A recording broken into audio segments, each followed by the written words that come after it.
द्वापर युग में द्रोणाचार्य को भीष्म पितामह ने कौरव और पांडव राजकुमारों का गुरु बना दिया था। एक दिन द्रोणाचार्य ने सभी राजकुमारों को एक पाठ दिया और कहा कि कल इस पाठ को आत्मसात करके आना है। आत्मसात शब्द का अर्थ है जीवन में अपने आचरण में उतारना। अगले दिन सभी राजकुमार गुरु के आश्रम में पहुंच गए।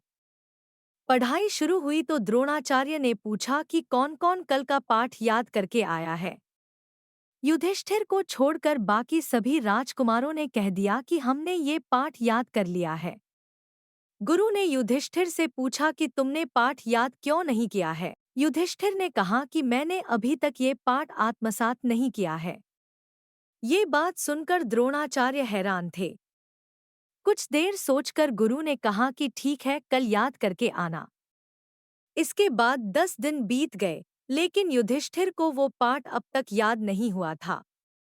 जबकि अन्य राजकुमार युधिष्ठिर से 10 पाठ आगे पहुंच गए थे। द्रोणाचार्य ने युधिष्ठिर से पूछा कि आखिर बात क्या है। युधिष्ठिर ने कहा कि गुरुदेव, जैसे मेरे भाइयों ने ये पाठ याद किया है, वैसे तो मुझे याद है, लेकिन आपने कहा था कि इस पाठ को आत्मसात करना है।